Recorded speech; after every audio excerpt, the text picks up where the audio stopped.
জবে করার জন্য বা নাহার করার জন্য 4টি শর্ত রয়েছে। আপনার জবে করার জন্য বা নাহার করার জন্য আপনার নাহারও জবেই, তবে একটু আলাদা। যেমন আমরা গরুকে জবে করি, এই যে গরুকে যে জবে করি এটাকে জবে বলা হয়। আর আপনার উটকে যে জবে করা হয় ওই জবেটাকে আপনার নাহার বলা হয়। এখন আপনি বলতে পারেন যে উট আর গরু যে জবে করা হয়, এই উট আর গরু জবের মাঝে আপনার পার্থক্যটা কি? গরু আর উটের মাঝে যে পার্থক্য রয়েছে এটার আপনার ডিফারেন্সটা এখানে যে গরু যখন আমরা জবে করি তখন গরুটার পা বেঁধে মাটিতে ফেলে তারপরে গরুটাকে জবে করে দিই, এই জন্য গরুর জবাহকে জবে বলা হয়। কিন্তু উট এত বিশাল জানোয়ার, এত বড় জানোয়ার, এই জানোয়ারটাকে 2-4-5 জনে ধরে শুয়ে দিবে আর জবে করবে, এত সহজ কথা নয়। তো উটকে কি করা হয়, আপনার সামনের যে 2 পা রয়েছে এই পাটাকে বেঁধে ওই দাঁড়ানো অবস্থায় যে উটের গলা রয়েছে এই গলার ভিতরে আপনার ছুরি এভাবে ঢুকিয়ে দেওয়া হয়। গরুর মতো গলা কাটা হয় না, উটের যে জবাই হয় মানে নাহার হয় ওটা আপনার উটের যে গলা রয়েছে দেখবেন নিচের অংশ রয়েছে, ওই নিচের অংশে আপনার এবারে ছুরি ঢুকিয়ে দেওয়া হয়। যখন ঢুকিয়ে দেওয়া হয় সাথে সাথে রক্ত বের হয়ে উট পড়ে যায়। তো এই যে উটের জবাই, এই জবাইকে বলা হয় নাহার। তো ভাষ্যকর বলছেন যে ওয়াইস্তারাতুল জাকাতে জাবাহান, জবে করার জন্য বা নাহার করার জন্য কয়টি শর্ত লাগে? 4টি শর্ত লাগে। তো এই 4টি শর্তের যে প্রথম শর্ত, এই প্রথম শর্ত কি? তা হলো জবেকারীর যোগ্যতা থাকতে হবে। আপনার মনে ধরলো যাকে ইচ্ছা তাকে ধরে নিয়ে আসলাম, ভাই আমার পশুটাকে জবাই করে দাও, আর লোকটি আপনার ছুরি দিয়ে বা কোনো কিছু আপনার কোনো এই বস্তু দিয়ে আপনার জবাই করে দিল আর হালাল হয়ে গেল, আপনি খেয়ে দেবেন। বিষয়টি এমন নয়, সবাই জবাই করতে পারবে না। 1 নম্বরে যেটা আপনার শর্ত এনেছে তা হলো কি জবেকারীর যোগ্যতা থাকতে হবে। সে যেন মুসলিম হয় অথবা আহলে কিতাব হয়। যে জবে করবে সে যেন মুসলিম হয় অথবা আহলে কিতাব হয়। আহলে কিতাব মানে ইহুদি খ্রিস্টান হয়। আর আকেলান, সে যেন বিবেকবান হয়, মানে পাগল যেন না হয়। কোনো পাগলকে নিয়ে আসলেন আর জবে করে দাও, পাগল জবে করে দিল, না, হবে না। আর আকেল, সে যেন একেবারে নাবালক না হয়। নাবালক মানে 3-4-5 বছরের ছেলেকে আপনি ধরে নিয়ে আসলেন আর বললেন যে আমার এই পশুটাকে জবে করে দাও। আপনার বাড়িতে মুরগিই হোক যাই হোক, ওই ছোট্ট 3-4 বছরের যে ছেলে রয়েছে ছেলেটা আপনার যে প্রাণীটা রয়েছে জবে করে দিল, এরকম হবে না। কারণ কাসেদানা তাজকিয়া, এটাকে পাক করা, আপনার হালাল করা উদ্দেশ্য হতে হবে। যে ব্যক্তি জবে করবে, আপনার যে জবেকারী হবে ওই জবেকারীর এই যে আপনার প্রাণীটা জবে করতেছে, গরুই হোক, মহিষই হোক অথবা মুরগিই হোক, যাই হোক, জবে যে করতেছে এটা কাসেদানা তাজকিয়া, এটাকে পাক করা, আপনার হালাল করা, এটাকে নিয়ত থাকতে হবে অন্তরের ভিতরে। ফালা তাহিলু জাকাতু মাজনুন ও সাকরান সুতরান, পাগল, কোনো মদারু আপনার মাতাল হয়ে আছে আর মাতাল অবস্থায় আছে, কি থেকে কি বলতেছে আর না বলতেছে, কখন মাকে বিবিকে মা বলে, মাকে বিবি বলে, তার কোনো চান্স নেই। আর এই চান্সহীন মানুষকে ধরে নিয়ে আসলো আর ওই চান্সহীন ব্যক্তি এই পশুটাকে জবে করে দিলে হবে না।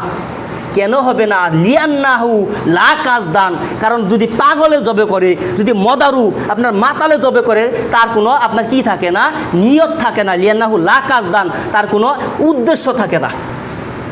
যে ব্যক্তি জবে করবে সুস্থ ব্যক্তি হলে হে প্রাণীটা আপনার জবে করার যে উদ্দেশ্য ঠিক থাকবে, নিয়ত ঠিক থাকবে।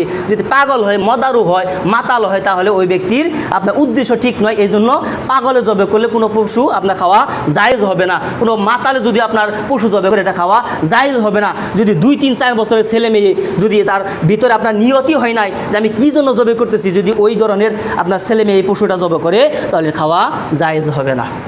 2 নম্বর হলো কি, অস্ত্র ধারালো হতে হবে। আমি যে অস্ত্র দিয়ে পশুটা জবে করব ওই অস্ত্রটা আপনার ধারালো হতে হবে। পাথর দিয়ে জব করেন, বাঁশ দিয়ে জব করেন, কাঠ দিয়ে জব করেন, টিন দিয়ে জব করেন, যাই দিয়ে প্রাণী জবে করবেন করেন, কিন্তু যে অস্ত্র দিয়ে আপনি জবে করবেন ওই অস্ত্র উদ্দেশ্য হলো ধারালো হতে হবে।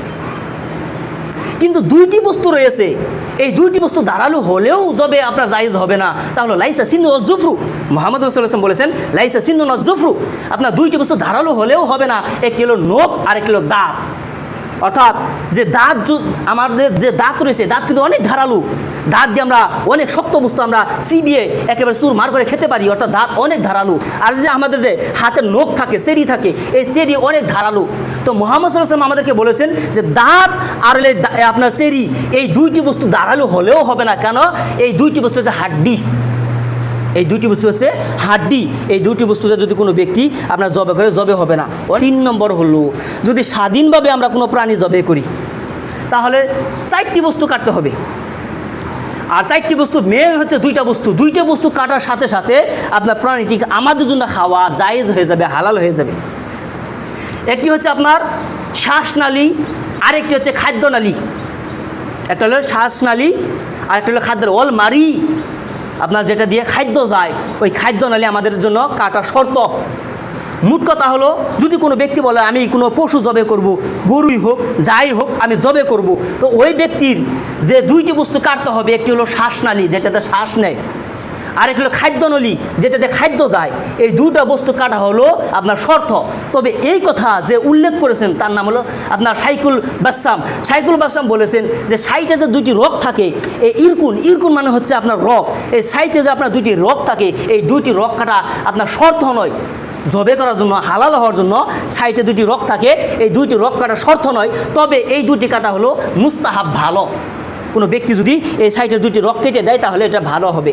তো এই সর্বশেষে যে এই শাইখুল বাসসাম আপনার উদ্দেশ্য, আপনার শর্ত নিয়ে আসছে, তা হলো কি? লাস্টের যে শর্ত তা হলো যে জবে করার সময় বিসমিল্লাহ বলতে হবে। জবে করার সময় বিসমিল্লাহ বলতে হবে। এখন এক লোক যদি বলে যে আমি 5 মিনিট আগে বিসমিল্লাহ বলে রাখবো, 5 মিনিট আগে বিসমিল্লাহ বলে নিছি, এখন 5 মিনিট পর জবে করবে, না, হবে না। তিনি যে শর্ত উল্লেখ করেছেন, শর্তটা দেখেন, জবে করার সময় বিসমিল্লাহ বলতে হবে। 5 মিনিট আগে বিসমিল্লাহ বলছে, তারপর জবে করবে, এটা শুদ্ধ জবে হবে না, এটা ভালো যুদ্ধ আপনার জবে হবে না। যদি এরকম হয়, কেউ জবে করে নিয়েছে, জবে করে দিল বিসমিল্লাহ আল্লাহু আকবার, জবে করার পরে বিসমিল্লাহ বলে নিল, না, এটা শুদ্ধ হবে না। কখন শুদ্ধ হবে, কখন বলতে হবে? তা হলো জবে করার সময়। অর্থাৎ আমি বললাম বিসমিল্লাহি আল্লাহু আকবার বললাম, আর সাথে সাথে আমি জবে করে দিলাম, এটা হচ্ছে উত্তম জবাই।